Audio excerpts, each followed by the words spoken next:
Hello and welcome to the Headache Doctor podcast, where on this podcast, it's our mission to educate and empower everyone with headaches and migraines so that you can break free from a life of fear of your next headache or migraine and dependence on medication. In today's podcast, we're going to talk about chronic pain.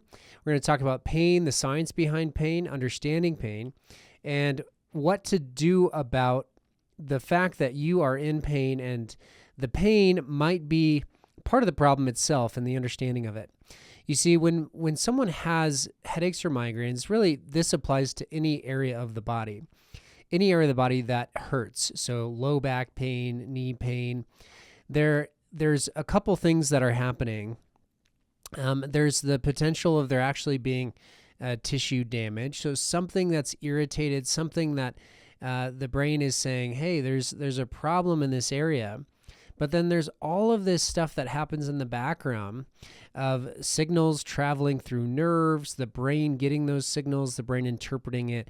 We talk about that every now and then on the podcast, but I thought I'd dive into this topic a little bit deeper today, in particular because it's come up with a few patients recently.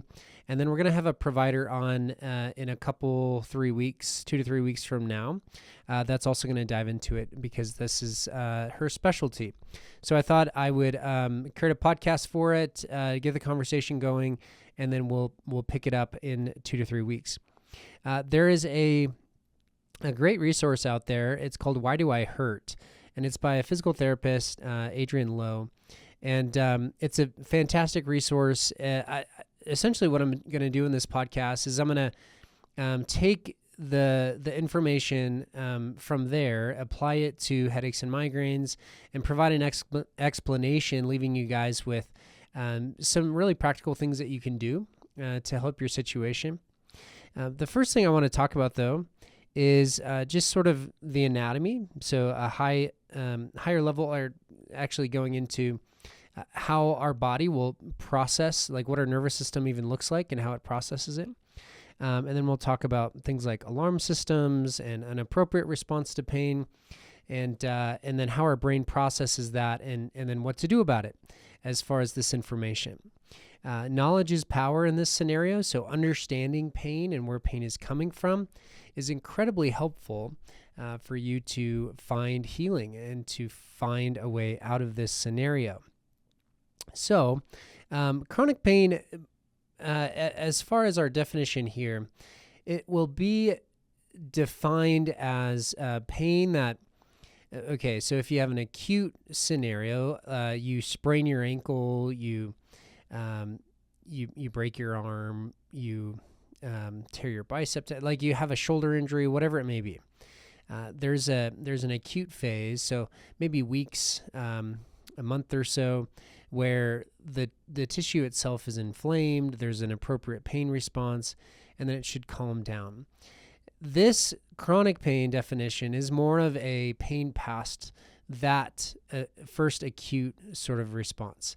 It's a level of pain that is changing these different systems, structures, the physiology of your body is sort of adapted over time because you're in this chronic state. So it's just ongoing, essentially. So not necessarily taking the definition of like more than 15 days a month or less than 15 days. If you have episodic headaches and migraines, the pain that you're experiencing, it's not as if this conversation doesn't apply. And when I say episodic, meaning you have a headache or a migraine and then it goes away and you feel fine, and then it comes back and then it goes away. The pain you experience, I mean, all of this will still apply. There is something that changes, and we'll talk about how you know you're in a state of hypersensitivity, or if the chronic pain is sort of changing these other functions in your body. But anyone who has pain and has an ongoing pain, if it resurfaces or if it's just there all the time, this is going to be pertinent for you. All right, so our nervous system is made up of peripheral nerves, which run all throughout our body. That's how we receive information and send information, is through our peripheral nerves. So we have afferent and efferent, so information coming towards the brain or towards the spinal column and then away from the brain or the spinal column. So it tells us what we should be doing, and then it receives information as far as what is happening. Okay, so nerves run all throughout the body. We have the ability to perceive pain, pressure from a certain pathway. We have a different pathway that is more like itch, tickle. So the deep pressure pathway, I may have blended those a little bit, but think of it as like pain is on one pathway and deep pressure, there's nuances of those, but deep pressure and pain are on different pathways. So think if you like hit your head on a sharp corner and then you rub it, there's two different inputs sent on like slightly different pathways. The deep pain pressure, or the deep pressure, excuse me, like vibration and pressure, is a faster signal. And so it sends more, it gets to the brain quicker. It drowns out the sensation of pain. That's why you like rub your head when something sharp hits it. That sharp sensation is sent on a different pathway. So there's nuances of like how signals are sent through the peripheral nerves. And then when it hits the brainstem and the brain, it splits off into a further sort of, it's dissecting into different other pathways. It meets up with other nerves. It all kind of gets put together in a sense, and then deciphered by the brain. And there's not necessarily one section of the brain that's receiving this input and saying, okay, this is just the pain center, and it's saying, okay, there's pain, and this is where it came from. It really impacts the brain as a whole, and we'll dive into that in a little bit. Okay, so if you think of a normal pain system that's functioning well, you have a pretty, let's say you have a normal threshold for what something that would be dangerous or harmful to you, the response to that is appropriate. Meaning, if you step on a nail, the initial response is ouch. You move away from the nail. Your foot hurts, and you think through, okay, I need to maybe go to urgent care or the hospital, maybe get a tetanus shot, make sure that the wound is clean. Like all of your focus and energy is on that wound because a nail just went through your foot. And so the pain itself is a helpful response. It's something that takes all of our, or most of our energy, effort, attention in that moment. And it says, okay, we need to accommodate to this because there's something in the body that needs our attention. So it removes any distractions, and it says this is the highest priority at that moment. Okay. Now, if you are in a state of chronic pain, what can happen is that initial response to stepping on a nail, you have a heightened level of pain, your sensitivity is elevated, that it's essentially like the sensitivity stays elevated, okay? So it doesn't necessarily drop, it stays there. And then over the course of time, you realize like normal, what we'll put as quote unquote normal things that shouldn't hurt, normal movements, normal activities throughout the day end up hurting. You realize that just pressure around that area has become sensitive. Just going through general movements has become sensitive. Maybe activity tolerance has dropped.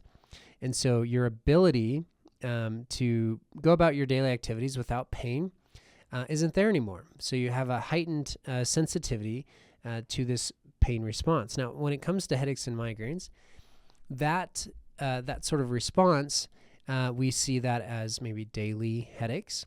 Maybe we see that as less of a specific pattern of pain. So maybe your headache at one point was on one side of the neck and it wrapped up and around.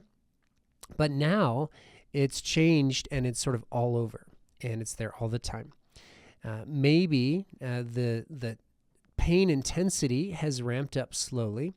And again, it's just sort of slowly ramping up in general. It's not like this fluctuating thing based on activity, based on postures, and it's always there. That might be a hypersensitivity response. Now, if you think, I don't want anyone touching my neck or anywhere near my neck, That could also be a response of hypersensitivity.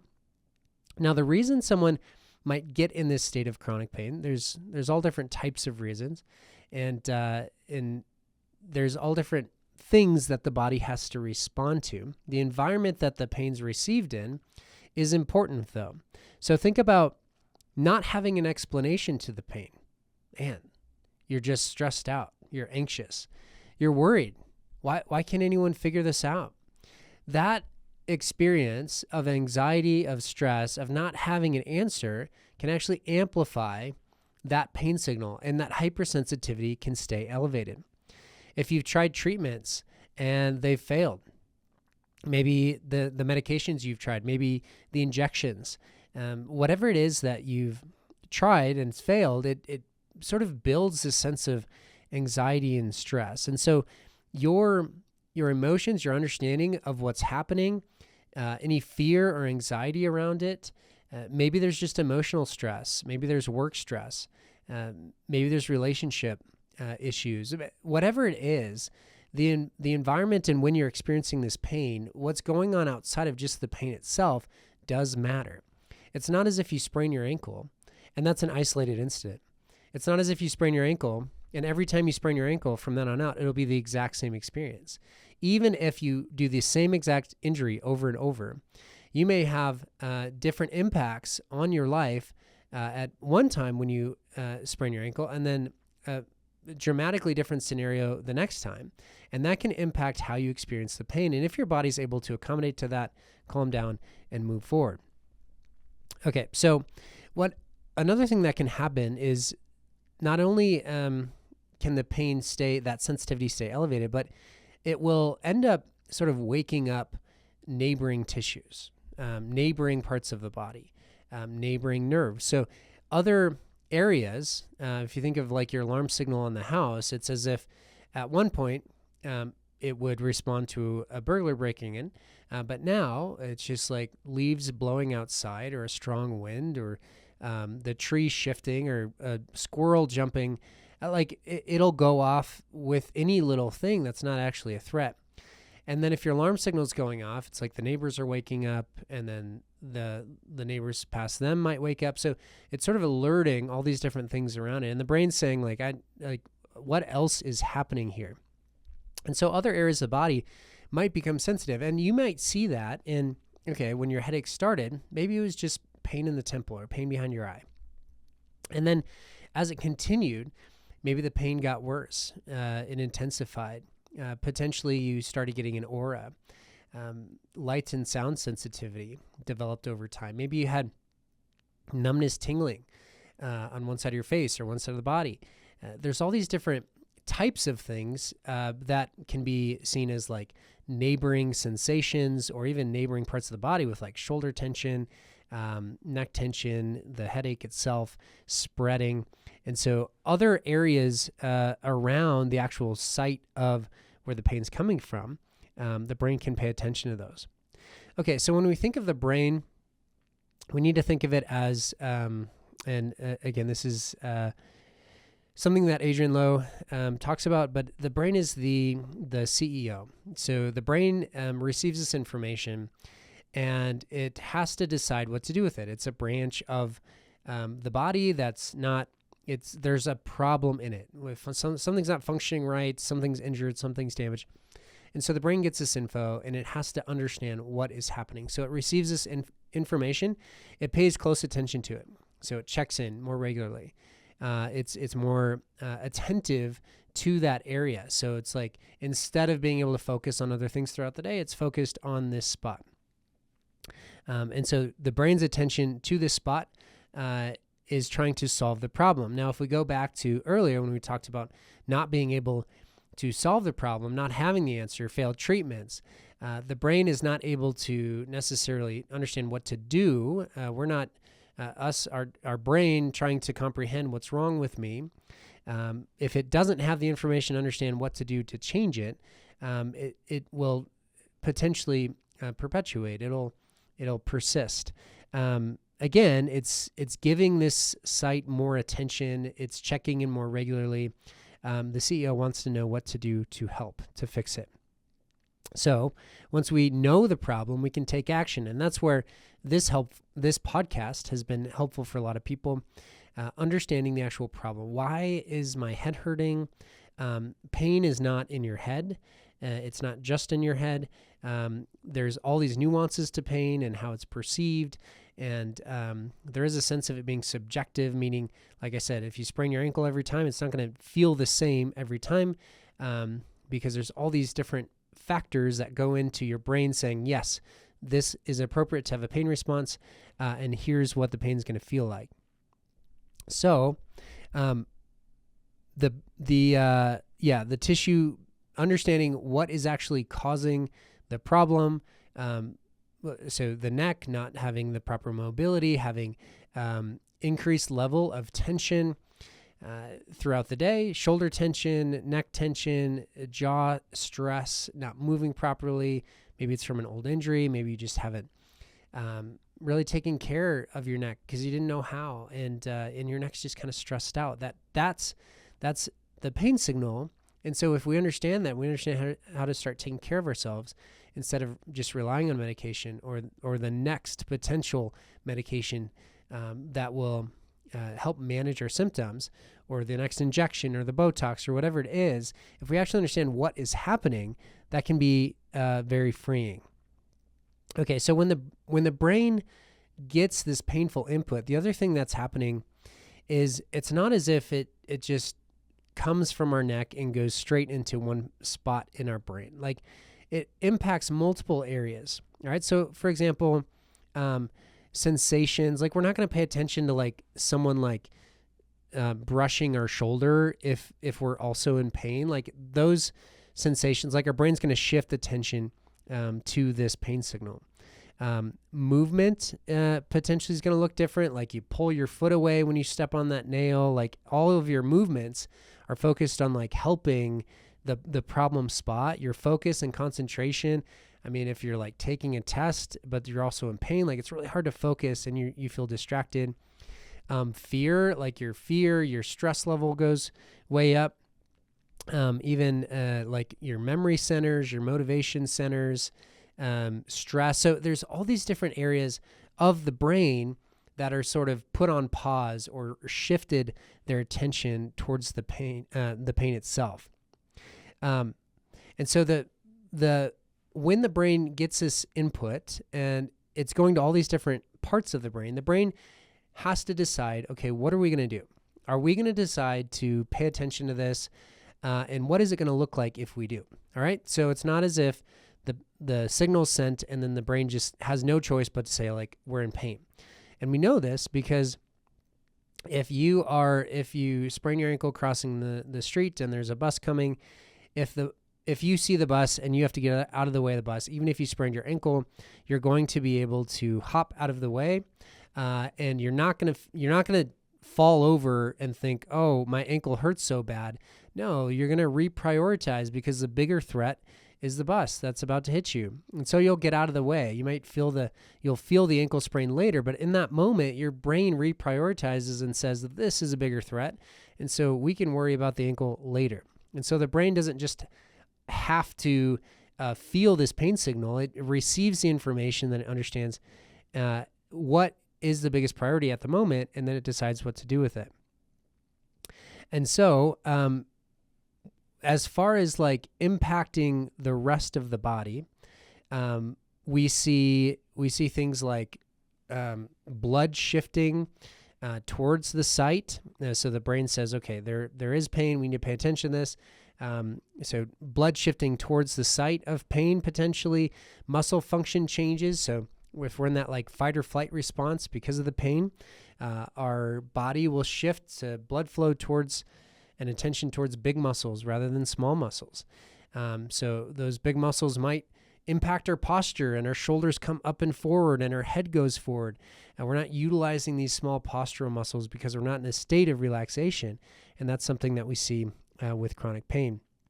Hormones shift, priorities change. So like if we want to see this normal cycle of rest and digest and fight or flight, or at least we want to see those hormone changes appropriate to whatever situation you're in. But if we're always in the fight or flight state, that impacts like our cortisol levels, our sex drive, our ability for our body to heal, even our GI system. Blood shifts away from our body's ability to digest food. And so sometimes even just eating food is kind of an irritant. I've seen that on several occasions where someone with headaches or migraines, they get nauseous, they have stomach pain, they have a hard time eating. And that's just, again, when we're in this state of the brain's receiving input that something's wrong, all of these shifts happen throughout the body. So the different aspects of the brain have to decide, are we going to pay attention to this? And once they do, all these different changes happen within the body, okay? So the brain over time can also change in its ability to, because the brain has its own ability to say, we're going to ignore this pain signal. And it creates its own quote unquote medicine, its own hormonal response, its own sort of way of drowning out the pain. And someone with a normal response to pain would have plenty of this. They would be able to drown out the pain signal well enough, but when the pain continues on and on, we kind of lose that ability, and it becomes less effective. And so what do we do with that? Well, here's the practical side of this, and actions that you can take. So knowledge is power. Listening to this podcast, if you're listening to this podcast, we talk all about practical things that you can do, the why behind headaches and migraines. That's the best place to start. Getting to the source, understanding the why behind your symptoms so that you can take a step back and not feel so anxious or stressed out, not having an answer, but say, okay, like there's something that I can change. There's something that I can control. Another thing is aerobic exercise. 10 to 20 minutes of walking is actually all you need to have a calming effect on your nerves. So find times throughout the day to walk for 10 to 20 minutes. If you can even raise your heartbeat by 20 beats per minute, that can be enough as well. So it doesn't have to be walking, just something to get your heart rate up can be enough to calm your nervous system. And then, of course, treating the underlying problem. I do believe, and I just had this conversation with someone, there is a scenario where, okay, you take this information, you understand, like, okay, this is how pain works. And the pain response that I have control over. My brain needs to understand what's happening. When the lion is entering the room and I get all freaked out, I have control over that because I'm kind of prepared for that scenario. And now that I'm saying that out loud, I don't think I mentioned the lion in the room scenario. But Adrian Lowe in the book talks about if you're sitting, you're relaxed, you're watching TV, after work in the evening, and you just an African lion walks in the room, and you freak out and you panic. Everything in your body changes to adapt to that scenario. Okay. Now, the whole point is if you are able to predict and understand and then change your response in that scenario, then it's your brain. It's sort of preparing your brain to remain calm, to not have the heightened pain response, the heightened sensitivity that it would have. And then the perception, so the idea is the perception of what's happening. Having a firm grasp on that and understanding it can be helpful. But treating the underlying problem is key. What we're seeing with most all headache and people with headaches and migraines is that they have this persistent underlying problem. So the pain signal is still being sent. Like there's still like an alarm that is it's not being shut off necessarily. And so the brain has a hard time potentially going through this process when we're not addressing the actual underlying problem. So in some sense, if someone sprains their ankle, the ankle will heal. But if the pain persists, that's clearly a chronic pain scenario where this is the coaching or the education that someone needs to go through. when it comes to the head and neck and the problem that we're seeing with headaches and migraines, it truly is an ongoing problem. And oftentimes people have had the problem for years, and then they start to experience the symptoms, or to a greater degree, they experience the symptoms. And so just to take this as like, we just need the pain science or understanding pain in order to get people out of this, it may not work, and it may be sort of a false sense of hope. And so treating the underlying problem is crucial and very, very important, especially with the headache and migraine population, because there's definitely something that is causing it. And if we haven't addressed that at all, it's a lot to ask someone to just reframe how they're thinking about it and get it to calm down. And so what we like to do is sort of couple it. We want to treat the underlying problem, give the body and the brain the environment where it's not getting bombarded by this irritated signal, or this pain signal, or something's wrong. The alarm bells, we want them to shut them off at the tissue level, at the local level of like neck, jaw, shoulders. And then if there's still that hyper response, that heightened response to pain over time, understanding, okay, the patient knows, yeah, I know where my pain is coming from now. And we say, okay, we're going to go on these walks. You're going to try to get your heart rate up. You're going to do these specific exercises. And then over time, we see their pain goes away or substantially reduces. You do have to be really patient when it comes to a chronic pain scenario and these hypersensitivities. But I think the thing that I would suggest that's specific to the headache and migraine population is we do need to address the underlying problem. Okay, so there's probably people listening to this and you've like, I've been through all the pain science, I've heard this stuff. I feel like mentally I've framed it where I'm in a good spot, but I still hurt, I'm still dealing with this. And that's because you haven't addressed the underlying problem that's actually sending that pain signal. So there you go. Like I said, in 2 to 3 weeks, we'll have a provider on. I think she'll share some wonderful information. So stay tuned for that. I'm also looking to have other patients pop on with their patient testimonials.